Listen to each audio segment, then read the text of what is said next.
Hey everyone, welcome to the Ex-Wives Lounge podcast. Today we have Elias Arjan on. He's the CEO of HealthSpan. He's a gentleman that I met at the Next Health grand opening in Calabasas. I was very impressed with how educated he is in the field of biohacking and life longevity. So thank you so much for coming on the podcast today and making time for us. It's great to be here. Really Thank you so much for inviting me.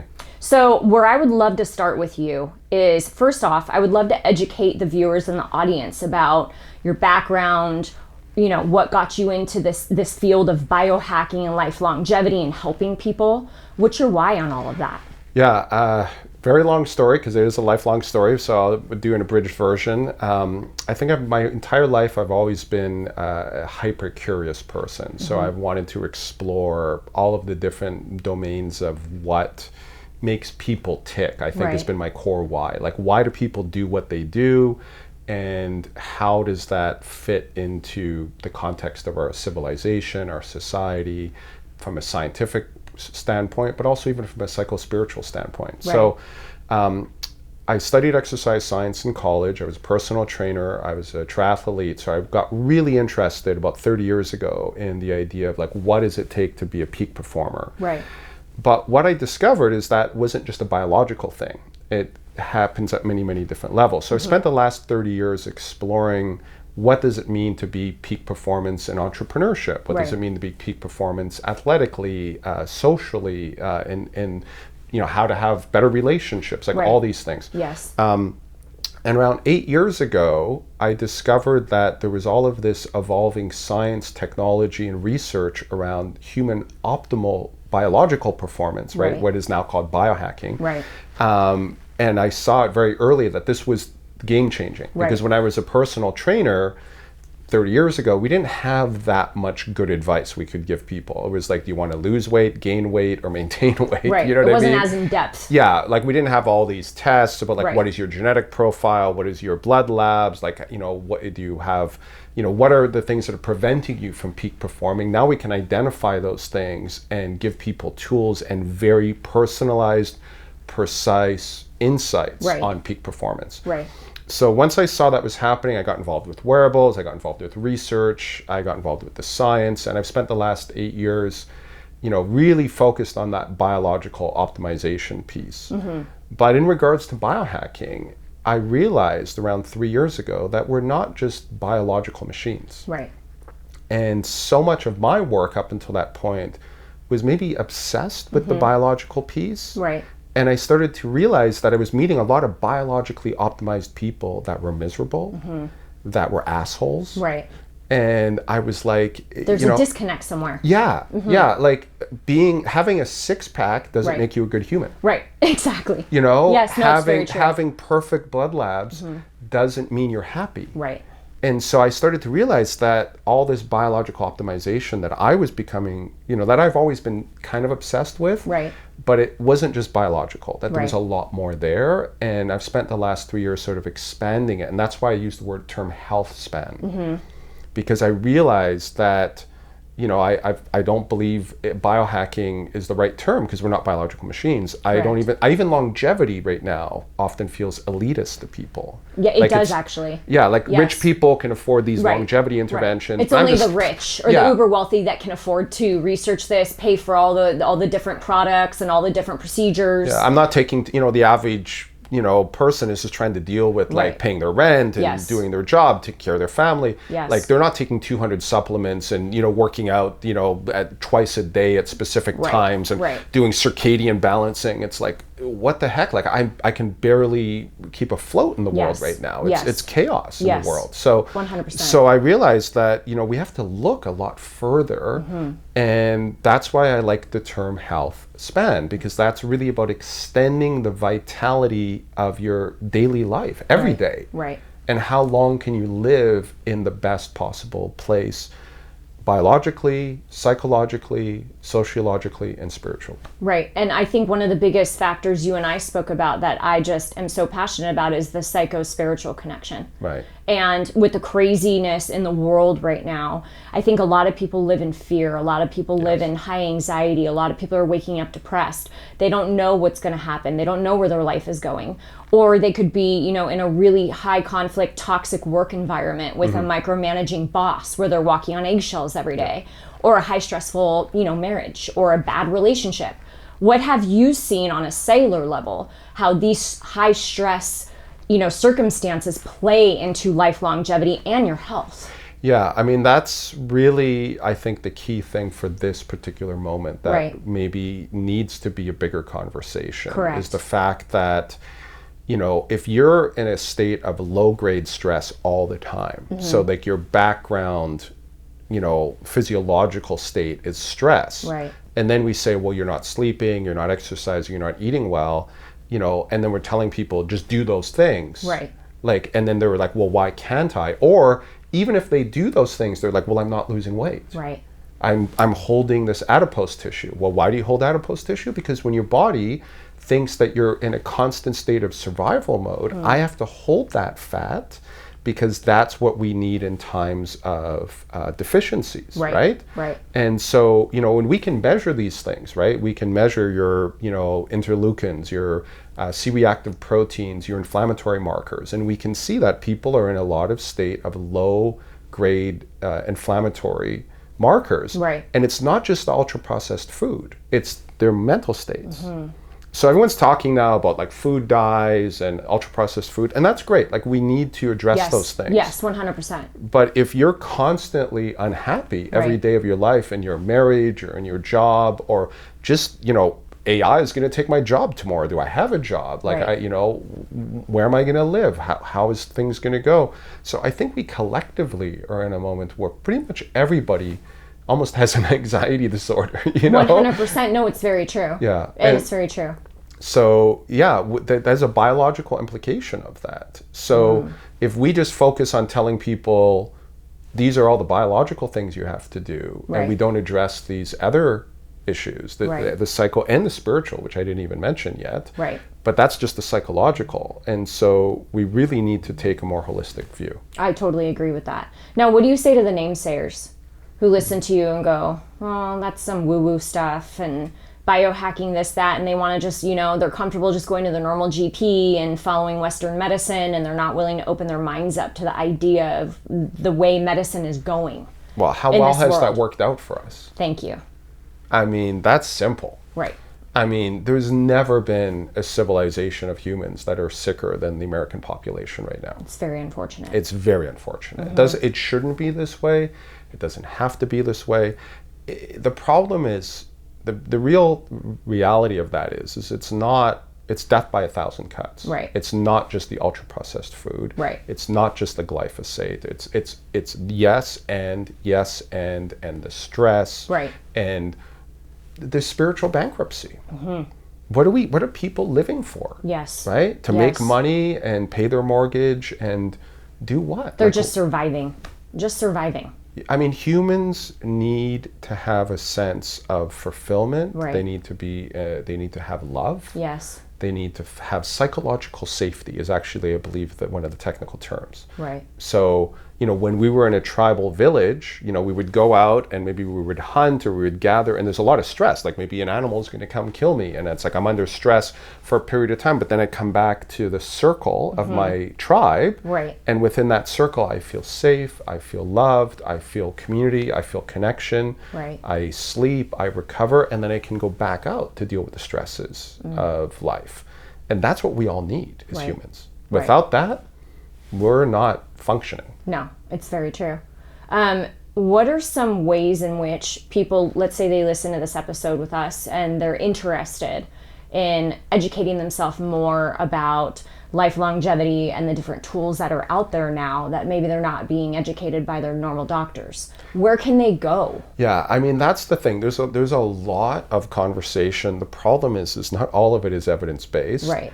And that's okay. I mean, I'm an open-minded person. So like, I know that there's a lot of supplements and peptide therapy. And Peptides is a big thing now. yeah, I mean, everyone's a peptide expert all of a sudden. Yeah, no, I'm noticing it's that. a little frustrating for me because I work with peptide experts, and I can tell you a lot of these people don't know what they're talking about. So the problem is if you go and start down this path, you could very easily get taken down a thread that is just complete garbage, where all they care about is selling you stuff. Yep. And I understand, like, hey, I'm a businessman too, right? Like, you know, you have a podcast, you have to have sponsors, you have to do these things, but, you know, you have to just be aware that the incentives right now in general are just, you know, for people to maximize revenue and value. Of course. And that's true in the wellness industry as much as it is in the pharmaceutical industry. Very much so. So there's and has been for a very long time. So you really need, and this is one of the reasons why I started my events and my companies, was because I wanted to bring the evidence-based people into one place at one time, where everybody could say these people have been vetted, the speakers have been vetted, the brands have been vetted. So we know that they all have a baseline of evidence on their products and what they're talking about. Ideally, they have scientific research that backs it up. But also they're ethical and they're moral and they're good humans. Yes. Because, I mean, there's a lot of people that want to come to our events and speak, but they're not the nicest people. And we don't have them. We don't want to introduce them to our community. We're trying to build an ecosystem of people that are connected and passionate and supportive, but also, you know, driving that conversation forward. And it's happening now. I mean, we're seeing it. Yes. I mean, peptides work. I mean, everyone saw now, like we've been talking about peptides for a long time in our community, but now that the GLP-1s burst onto the scene, people are suddenly like, oh, wow, these things really are game changing. And so, but they're technically not legal, you know, a lot of them still. Very true. There's a lot of development we need to have in our society and our regulatory system and our scientific system. So I mean, I could drop some names of people that I like, or, you know, you could go to our, I don't want to do a plug, but if you go to our events, you know, well, if you go and look at hssummit.com, the HealthSpan Summit, or you look up the HealthSpan Productions, like everybody who's in our ecosystem has had a threshold of being vetted. So, you know, the top peptide expert in the world works with us, Dr. William Seeds. There's a lot of people that claim to be peptide experts. He is one. So, you know, we met at Darshan Shah's event from Next Health. That was an amazing event. I've known Dr. Shah since he launched his first clinic. I mean, he is a legitimate source of medical grade information. So he has a podcast called Extend, you know, there's certain people you can follow. I mean, William Seed started a podcast because everyone wanted him to do it, called the Redox Revolution.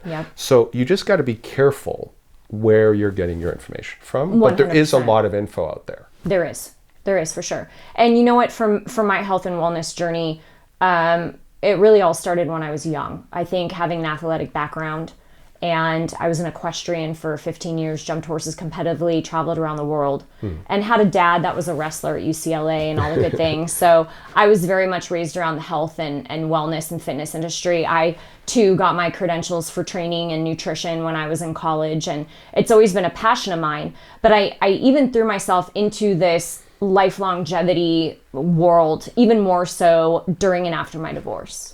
And I know for a lot of the women or men that are following this podcast, they're probably in a really low point in their life right now, and they're looking for answers. And the great thing about having professionals as yourself come on and educate is this is free information for them. You know, they're being educated in the healthy right way by people that have done the science and done the experiments and have learned and know what they're talking about. So having you on today really means a lot to me. And to those women or men that aren't in the higher echelon of financials, what is the first step that they can do? I mean, we always talk about the top three, right? Which is, you know, sleep, nutrition, exercise, right? Those are always the top three. But let's break that down be a little bit more like realistic, right? So what can you do zero cost, right? What are some zero cost solutions? So sleep, that's that one, the one I'm going to ask people to do on sleep is not the one they want to do, but this is the truth. Of course. Don't look at your phone for the first hour in the morning. When you wake up, don't wake up. Your phone should never be where you sleep. It should be in another room. When you get up in the morning, very simple. Our brain is designed to align with circadian rhythms. We even have neurochemistry that's designed for this, right? So people hear about cortisol as being a bad thing. Low-grade cortisol all the time is a stress hormone. Right. But in the morning, you want your cortisol to spike and the melatonin to go down, your adenosine to go up. And so you want to essentially activate the brain and turn it on like a light switch. So how do you do that? Before you look at your phone, before you let the world intrude on your brain, go outside, get the early morning sun into your eye. Ideally as early in the morning as you can. Okay. For ideally 15 minutes. I'm not saying look at the sun, but if you, not with sunglasses, not through a window. If you get actual sunlight, your eyes and your brain and your body have been aligned with the rhythm of this planet for millions of years, right? In terms of evolution, like from animals to humans, right? So we're designed for that moment. That's what turns the brain on, not coffee, right? If you want to do coffee, a lot of the research suggests you actually better off having a window where you let the cortisol and adenosine turn on your brain, and you use coffee more as a late morning or early afternoon boost. So most people get up, roll out of bed, drink a cup of coffee. So my recommendation, roll out of bed, go outside, go for a 15 to 30 minute walk. I walk my dog every morning without sunglasses, first thing. If you don't have a dog, go do some breath work and move your body, do yoga. This is the traditional yoga practice was called sun salutation, right? So you look at the sun in the morning and you move your body and breathe. Absolutely the way humans were designed to do that. So in the morning, 30 minutes in the sun, outside, get it on your eyes, get it on your skin, align your circadian rhythm. Don't look at your phone. Let your brain turn on and think about things. Have your cup of coffee at least 2 hours after you wake up. 2 hours, ideally more. And then the inverse at night, put your phone away 2 hours if you can before you go to sleep. Reduce blue light exposure. Overhead lights, in your house, turn them off. I live in like a submarine, much to the chagrin of my wife. We only have red lights after dark. And what's really interesting, there's some new research that's come out around the use of short form content on our phones versus long form like movies. We're designed, we used to sit around the fire and tell a story. The closest we have to that is Netflix or HBO, where it's like, so there seems to be that if you're there scrolling on TikTok, you're not going to sleep as well. But if you went and watched a 2-hour long movie, it actually helps you wind down more. Or better yet, read a book. Reading a book. Meditate before you go to bed. Try to kind of prepare your brain for sleep. Got it. That's really interesting. I love all of that. So that's sleep. Okay. Nutrition's a quagmire. It's a quagmire. Yeah. It is. And that's because we're all bio-individuals. So that circadian rhythm thing I just described, true for every human, right? Like there's no exception. It's universal. It's a universal truth. Nutrition, very bio-individualized. So I can't go around and be like, hey, everybody should be, keto or vegan or, I mean, I personally, from my own experimentation and everything I've seen and experienced, I don't think plant-based diets are sustainable long-term for most people. There seems to be some interesting things where if you live closer to the equator, you can digest, like even if you look at it naturally, people closer to the equator eat more fruits. The Inuit in the north, when the colder climate, they lived off whale blubber. Whale blubber, yeah. So there seems to be some kind of connection. That's interesting. So if you live, like I'm originally from Canada, if you live in Canada, you probably want to be more animal-based diet, especially if you live further north, whereas if you live like here in Southern California, people can probably be a bit more almost like 50-50, plant-based plus, occasional meats. Simplest thing on nutrition is just eat whole foods. One ingredient, right? When you eat an orange, it's an orange. When you eat a steak, it's beef. Don't, if your ingredient, some people say if it has more than 3 to 5 ingredients, stay away from it. Yeah. What's your opinion on gluten? I mean, I think there probably is some relation between the glyphosate residue on gluten in American wheat and why people don't respond well to it. I personally know I already have a metabolic condition where I don't metabolize carbs very well. So for me, I'm not celiac. But it's not just gluten, like too much rice. I can't metabolize rice. I mean, anything. outside of seasonal fruit, I have to be more keto. So in regards to certain carbohydrates, your body just does not break it down. I just don't metabolize it very fast. So I do much better with intermittent fast. I actually do much better with very low amounts of high protein foods. Okay. And I can eat very little. As I'll be in ketosis, I can have one meal a day and I'm completely energized all the time. That's amazing. The more carbs I eat, the less energy I have. So it's very interesting. Fatigued.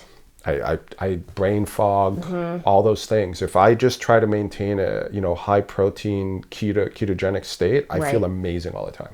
That's amazing. I love that. Yeah. And I didn't know because I tried to be vegetarian for moral reasons for decades. Yes. I was vegan for a year. Yeah. And everyone was like, do you have an eating disorder?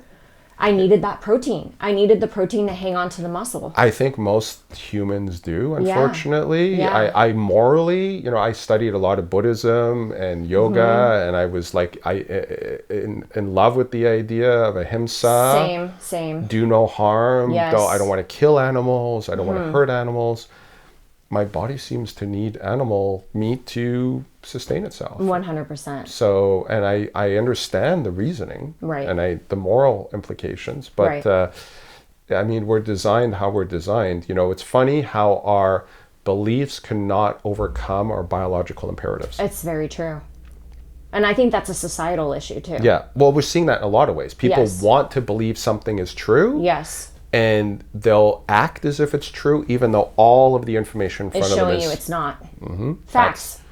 Yeah, and that ties into spirituality, though. 100% it does. Because if you don't have a spiritual belief that you can essentially own is your identity, you'll take on other beliefs to become your identity. Yes. Because you don't have anything that's grounded you. Right. And then if we don't have a shared belief system, we have the chaos that we're in now, right? Because in the past, people would identify with a collective tribe. Right. Like we're all Americans, right? Yes. So there's certain values we have as a nation. Yes. That bind us forever. And that's no longer true. You have all these different tribes within America battling for what is the values we should espouse and aspire to. And then the internet has made that amplified that beyond, 100% it's amplified it. Yeah, so there's so many tribes now. Yes. There's just millions almost of tribes around the world of people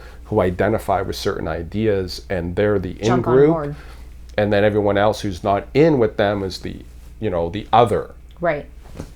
And that's how humans start wars, right? Yes. When you other another human, now you other them and now you can go to war with them. Yes. And that's what we're seeing. And it's people going to war over stupid things. Not, I agree. Like in the past, it was often about, our tribe versus your tribe, our country versus your country. Now it's neighbor against neighbor because I believe X and you believe Y, and I should hate you for that. So, that's what also part of what I think. I'm not a sociologist, and I don't really want to get into this. Right. But I feel like that also has health implications. Oh, 100%. Because when people can't align with each other.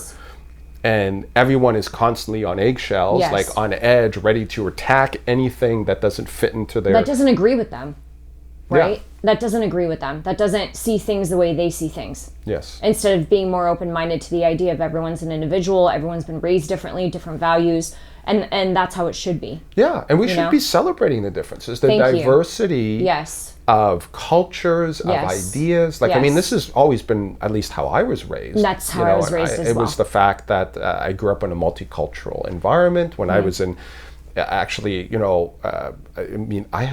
my friends when I was a kid, were from all over the world, and I didn't know anything different than that. Yeah, it was your norm. It was my norm. I would go to my friend's house and play, and he would have to do prayers at a certain time, and he would just be like, "Oh, here, keep playing with my toys. I'm going to go do prayers with my family and come back." And it's like, I didn't even know what that meant at the time, right? I didn't know that there was a difference between different traditions, religious traditions. I just accepted it as that is a normal thing for a kid. and I know people say that this can't be true, but I felt like we were a lot more, in a way, colorblind to that idea. We didn't know, I didn't know if my friend was Muslim or of African descent or whatever. It was a truly multicultural, at least where I was in a very lower class, maybe lower middle class schools, and it was very diverse.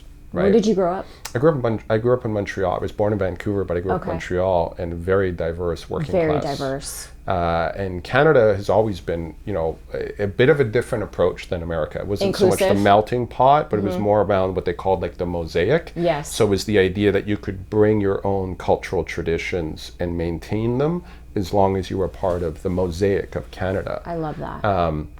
I'm not sure it worked out as perfectly as we would have liked for everybody, but but I think the idea of people having different opinions is something we have to accept. And that's, to me, as a scientist, that's science. Yes. Like, my opinion is like, okay, it's not just my opinion, it's a hypothesis. Right. So, okay, I'm going to put forward a hypothesis, but I'm not just going to say that it's right. I'm going to prove it. Prove it. Yes. I'm going to go do science, and I'm going to test it. And, if I can't, and the core thing of science is the way you approach it is my goal is to disprove my own hypothesis first. Correct. I, as the scientist, should be the first person to challenge this idea. And I try to do everything I can to prove that it's wrong. And when I can't, then I present it as being what I think is true. But do you think a lot of that, too, is the fact that you care? I think it's not so much caring. I think it was just more of a way of doing things. Like, that was the scientific method. It's supposed to be. Do you see that lacking, though, in today's research? Of course. I mean, we know this for a fact. People already have their predetermined opinions and conclusions, and then they look for the data that backs up their opinions. Right. And now you have science that can... I have a bunch of science that proves that this is right. I have a bunch of science that proves this is wrong. And they're just fighting with each other even within that community. Correct. And that's not what science is supposed to be. It's supposed to be a collaborative effort where people will put forward a hypothesis, somebody will try to disprove it, they'll try to replicate the data. If it can't be replicated, you challenge them. But it's supposed to be done in a context of collaboration and support. And it's not. Unfortunately, it doesn't seem to be. I mean, there's a lot of people, even from high-impact scientific journals, that have come forward and said that it's being driven by ideological ideas. That's very unfortunate. So, this is the collapse of, institutions and social trust. Yes. Right? It's happened. Social trust is huge. I mean, it happened first in areas like, I think, journalism and education, but now it's gone all the way to like high-impact medical journals and doctors, and COVID destroyed the medical space. So that's why I think we're in the longevity and health community exploding right now, and an interest, because everyone's like, well, I don't trust the system anymore. Yeah. I probably have to be responsible for the health of myself and my family. Right. Because I can't trust these people. They don't have my best interests. Right. Or sometimes people take very extreme positions on that. Right. I work with a lot of medical professionals, hospitals, clinicians, doctors, researchers, even pharmaceutical industry people. And I know there's a lot of good actors in there. But there's also a lot of incentives for profit. Right. But the thing that people have to realize is that also exists in the wellness community. There's you could go and buy bulk supplements from China and in your garage start putting them into little capsules and selling it online on Amazon with a really pretty wrapper and label and branding and design and make $1 million company. And you're selling crap. Yeah. So we can't pretend. Like, I think what happens is when you're inside of a tribe, you try to pretend the bad actors aren't there. Yes, 100%. And so I don't want to be that person. Right. So even though I'm in the health and longevity and wellness tribe, so to speak, yes, I'm not going to ignore the fact that we have people that are just driven by profit and selling poor quality supplements. I mean, some research suggests that as much as half of the supplements on the market don't even contain the amounts on the label. Wow. And there's been some really, really intense research done on certain things. There was one that was done on CBD gummies, because during the pandemic, That was a big thing. That was a big thing. Yeah, that was a trend. Yeah, and people were giving them to the kids. Right. Because the kids were stressed out. Even teenage kids, they were not in school. They weren't happy, so they were giving them these CBD gummies. And so there was an independent research team that went and looked at all these gummies to figure out, like, well, how much CBD is in these. And there was some contained non-detectable amounts. Wow. Like zero. Like there was none detected. Some had more. Some were close to the label. I mean, it's hard. Don't get me wrong. I know about the back end of how this is done, and it's like if you say something has 200 milligrams and it has 180, like you're doing okay. You know what I mean? Like it can be off a certain amount per batch, but ideally you want to be as close as possible. I'm not saying it's okay. I guess you really want to be on that number, but let's give them the benefit of the doubt. Right, exactly.